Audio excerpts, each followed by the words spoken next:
खुश आमदीद दोस्तों। उम्मीद है आप सब लोग खैर खैरियत से होंगे।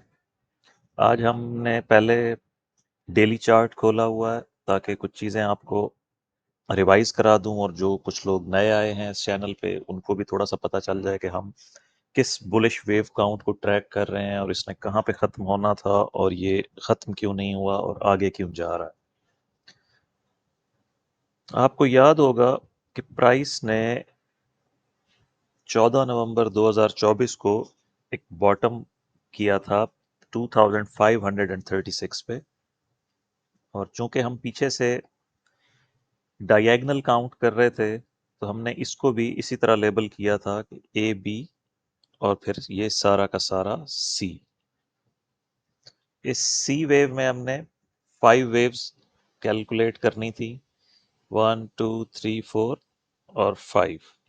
इस जगह पर हमारा एक्सपेक्टेड टॉप था 3167 के अराउंड, क्योंकि यहाँ पे हम इजीली 5 वेव्स काउंट कर सकते हैं।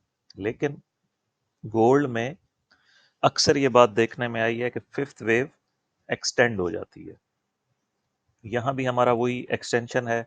ये येलो लाइन हमारी बहुत पुरानी लगी हुई है जहाँ पे वेव 4 बॉटम हुई थी। मैंने कहा था कि जब ये 100% रिट्रेस हो जाएगी तो हम 100% कंफर्म हो जाएंगे कि हम लार्जर करेक्शन की तरफ जा रहे हैं। जब तक ये वेव 4 से ऊपर ऊपर रहते हैं एक्सटेंशंस आ सकती हैं, और एक्सटेंशन आई भी हैं। और अब तो ख़ास तौर पे जो पिछले 8 दिनों में या एक वीक में 10 दिन में जो हुआ है, इसका सारा क्रेडिट जाता है डोनाल्ड ट्रंप को और शीपिंग को। आज जो टैरिफ लगाया है उसकी वजह से भी मार्केट में अच्छा खासा अनएक्सपेक्टेड रिजल्ट आया है। तो यहाँ पे हमारा वेव 4 काउंट का ख़त्म हुआ था। वेव 5 की ये 5 वेव्स कंप्लीट थी, लेकिन जब 61.8 पे इस करेक्शन के बाद इसने गोल्डन रेशो पे रिएक्ट किया था, तो मैंने आपको बताया था कि हम हो सकता है ए बी सी एक और देखें कि वेव 5 जो है रेड वाली वेव 5, उसमें ये ए की 5 वेव्स, फिर बी और फिर सी। इसमें हमारा मिनिमम आइडिया ये था लेंथ ऑफ वेव ए कम अज कम उसको लेंथ ऑफ वेव सी को वेव ए के बराबर होना चाहिए। ठीक है, ये हमारा मिनिमम टारगेट था। इन केस ऑफ एक्सटेंशन, उसको अभी हम स्मॉलर टाइम फ्रेम पे आके डिस्कस करते हैं। ये 1.618 तक एक्सटेंड कर सकता है। तो हमने ये एक बॉक्स बनाया था और प्राइस ने उसको तकरीबन मैक्स आउट कर लिया है। ये 3330 तक था। प्राइस ने 3316-17 तकरीबन आज किया है। तो इसमें अब हम अगर पहले आप टारगेट वाइज देख लें, डेली टारगेट वाइज, फिर जो माइक्रो और नैनो वेव्स हैं उनका टारगेट बाद में निकालेंगे, क्योंकि वो अपनी एक्सटेंशंस पे वेरी करता है। फिक्स टारगेट, तो ये हमने लेंथ ऑफ वेव ए ली थी और हमने इसको ऐड किया था लेंथ ऑफ वेव बी में। तो हमारा कम अज कम टारगेट था 3303 जो कि मीट हो चुका है। ठीक है, उससे 10-12 पॉइंट मार्केट ऊपर गई है। Minimum requirement as 1:1 ratio complete है। अब अगर ये वेव एक्सटेंड होती है तो हमारे अगले टारगेट हैं 3447 से लेकर 3539। आप इसे राउंड ऑफ कर लें 3550। 10-15 की वेक ऊपर चली जाती है और वो राउंड फिगर वैसे भी साइकोलॉजिकल होता है। इसको भी 3450 समझ लें। तो ये हमारे टारगेट होंगे in case of escalate trade war, जो कि ऑलरेडी स्टार्ट है। आज 100% लगा दिया ट्रंप ने, 245% on all imports from China, 245%, जिसकी वजह से ये बूम आया है और नस्दाक का जो फ्यूचर था वो आज 2% क्रैश हुआ है। In the mean while dollar भी नीचे जाएगा। तो अब हम आते हैं 4 आवर चार्ट की तरफ, ताकि हम स्मॉलर टाइम फ्रेम पे देखें कि हम कहाँ थे। हमने अपनी प्रीवियस वीडियो में इसको रीलेबल किया था। मैंने आपको बताया था कि मैं एक वेव 4 एक्सपेक्ट कर रहा हूँ, और वेव 4 का मैंने ये टारगेट रखा था मिनिमम 3179 और 3105। तो जब तक प्राइस इससे ऊपर रहेगी हम अपवर्ड प्राइस मूवमेंट एक्सपेक्ट कर रहे हैं। इस तरह से किया था 1 2 3 4 और 5। अब आप ये देखें कि इतना शदीद बाइंग प्रेशर है कि जो वेव 4 है वो इंतहाई शैलो है।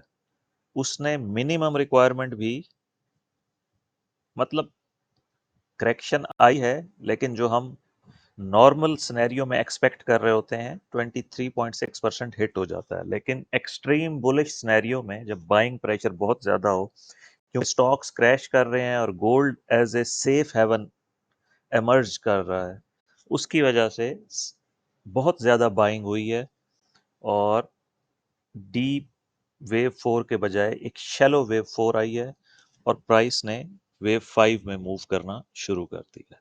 ठीक हो गया जी। अब हम आते हैं इसको, इस स्पोर्ट एरिया को मैं उड़ा रहा हूँ। इस स्पोर्ट एरिया को भी मैं उड़ा रहा हूँ ताकि चार्ट क्लियर हो जाए। ये हमने यहाँ पे टारगेट सेट कर लिए हैं और इस बॉक्स को भी मैं ख़त्म कर रहा हूँ। नेक्स्ट जो बॉक्स है वो हमने बना दिया है, इसलिए अब हमें इस वाइट वाले जो 1 डे का हमारा टारगेट था उसको भी हमने फिलहाल एलिमिनेट कर दिया है, क्योंकि बॉक्स बन गया, अब उसकी ज़रूरत नहीं रही। यहाँ तक हमने कैसे पहुँचना है अब हम उसको डिस्कस करेंगे माइक्रो और नैनो वेव्स पे। फौरी फौरी क्या हो रहा है जी कि हम वेव 4 कर चुके हैं और अब हम वेव 5 में फर्दर ऊपर आ गए हैं। ये मैंने आपको रेजिस्टेंस एरिया दिया था कि अगर करेक्शन हुई डीप तो वेव 4 इधर आकर इस एरिया में से रिजेक्ट होगी और फिर वो नीचे आएगी, लेकिन वो शैलो थी, इसलिए यहाँ से हमारा तो ये इनवैलिडेशन पॉइंट था 3234। जैसे ही प्राइस इससे ऊपर जाएगी हमें सेल के बजाय बाय की ट्रेड लेनी थी। इसको भी हटा दें क्योंकि अब इसकी भी ज़रूरत नहीं रही है, चार्ट फर्दर क्लियर हो जाए। अच्छा, ये अब हमारे पास जो 5 वेव्स हैं, पहले आप समझ लें वेव डिग्री भी हमें बदलना पड़ेगा, क्योंकि फिफ्थ वेव भी, थर्ड वेव भी एक्सटेंडेड है, फिफ्थ वेव भी एक्सटेंडेड है। ये है जी वेव 1 2 3 4 और 5। अब वेव 5 में फर्दर हमारे पास सिर्फ 3 वेव्स आई हैं और ऑलरेडी न्यू हाई कर चुकी है। तो 1 आवर पे लेकर आए तो ज़्यादा बेहतर लगेगा शायद आप लोगों को। हाँ, ये देखिए, ये आज की मूवमेंट है। कल मार्केट यहाँ पर क्लोज हुई थी। इसकी डिग्री बढ़ा दें क्योंकि हमें फिर अब एक और स्मॉलर डिग्री चाहिए आखिरी वेव को लेबल करने के लिए।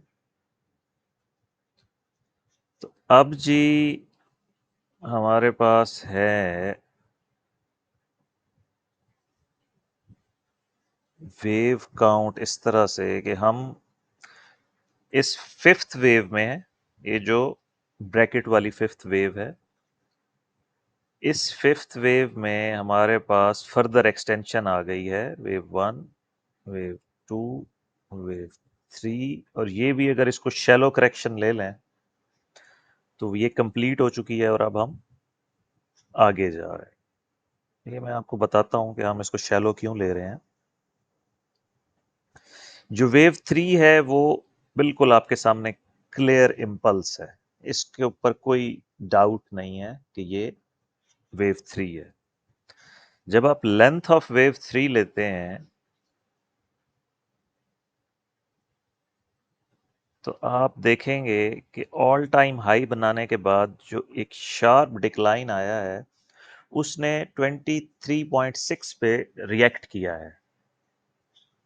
3292 पे। तो हमने जिस तरह से ये शैलो वेव 4 ली है, हम इसको भी येलो वेव 4 काउंट कर रहे हैं जब तक प्राइस इससे नीचे नहीं जाती। ठीक है जी। और अब प्राइस फर्दर ऊपर जाएगी, वेव 5 कंप्लीट होंगी जिसमें 5 वेव्स होंगी। उसमें मेरा ख्याल है पहली 1-2 सेटअप बन चुका है। ये स्मॉलर डिग्री पे फर्दर जाएं, आप देखें तो मैं जूम इन करता हूं, तो ये 1-2 सेटअप हम इसको ले सकते हैं, 1-2, और फिर यहां से ऊपर 3-4-5। लेकिन उसके लिए शर्त जरूरी है कि ये 100% रिट्रेस हो। अब हम टारगेट वाइज, हमारी इस 5 वेव का टारगेट क्या बनता है, और इस 5 वेव, ये दो 5 वेव्स हैं बेसिकली हमारे पास। एक वेव 5 है, और एक ये ब्रैकेट वाली 1 2 3 4 5 है। हम दो टारगेट्स लेंगे, जहां पे रिएक्शन आया हम उसको वॉच करेंगे। आप लेंगे लेंथ ऑफ वेव 1 to 3, और इसको हम ऐड करेंगे लेंथ ऑफ वेव 4 में, जो कि शैलो है। तो हमारा जो फर्स्ट टारगेट है वो है 3381, और इसमें अगर फिफ्थ में एक्सटेंशन आ गई तो हमारा अगला टारगेट है 3503। वो हम नैनो स्ट्रक्चर है, उसको हम बाद में देखेंगे। तो ये दो टारगेट्स आप अपने पास मार्क कर लें। कहते हैं तो यहाँ पे मैं एक और बॉक्स बनाऊंगा, तो बॉक्स इन द बॉक्स हो जाएगा, कंफ्यूजन हो जाएगी। इसका या हम कलर बदल दें, इसको हम येलो कर दें कि ये हमारी येलो वेव काउंट का इमीडिएट टारगेट है। ठीक है जी। 3381 से लेकर 3503 ये एक्सटेंडेड टारगेट है। ये रेगुलर यानी 1 2 3 4 5 विदाउट एनी एक्सटेंशन हम ऊपर जाते हैं तो ये टारगेट है। और यहीं से अगर डायरेक्ट सेल ऑफ की तरफ जाते हैं उसके चांस कम है, लेकिन हो सकता है। ठीक है जी। ये हमने ले लिया इस ब्रैकेट वाली जो वेव है, वेव 5 ब्रैकेट वाली, उसका टारगेट। और ये कंप्लीट करेगी वेव 1 को या वेव सी को, उसका फैसला बाद में करेंगे। ये आपको ब्रैकेट वाली 5 वेव समझ में आ गई हैं, ये उनका टारगेट है, येलो बॉक्स।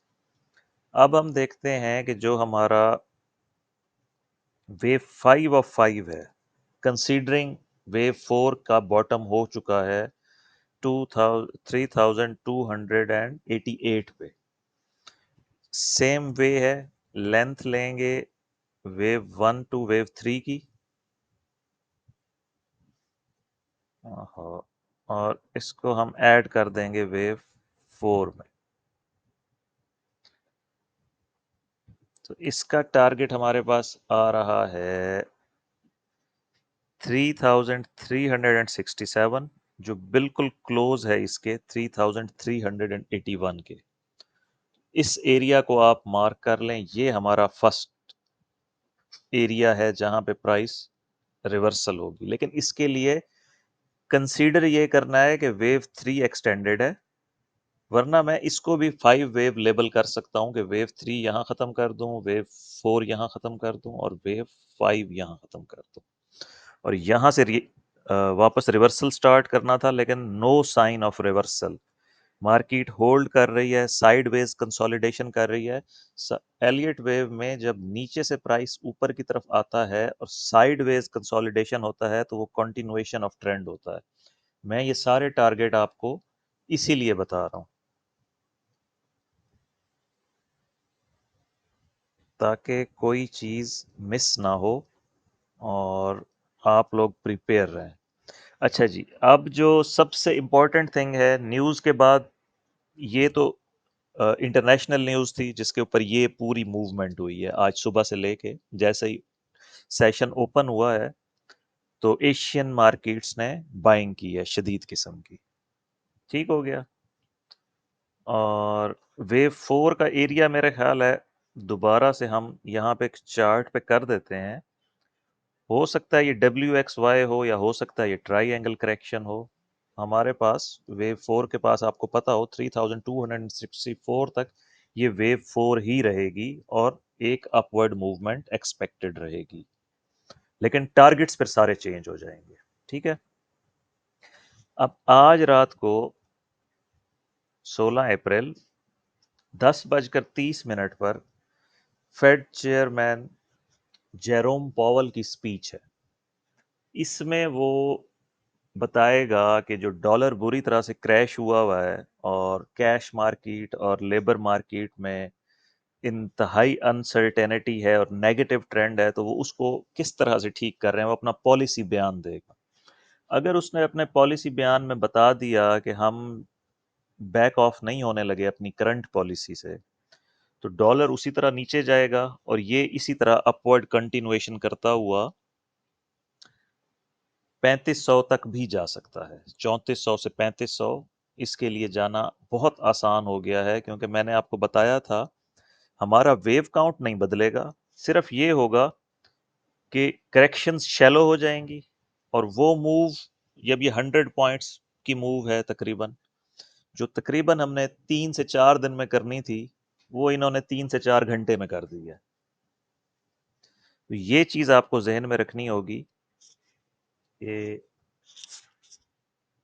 ये जो पॉलिसी स्टेटमेंट अभी आनी है रात को, उस वक्त वोलेटिलिटी होगी और उस वक्त जाके मार्केट एक फाइनल अप करके डाउन आ सकता है या एक डाउन आके फिर दोबारा अप आ सकता है।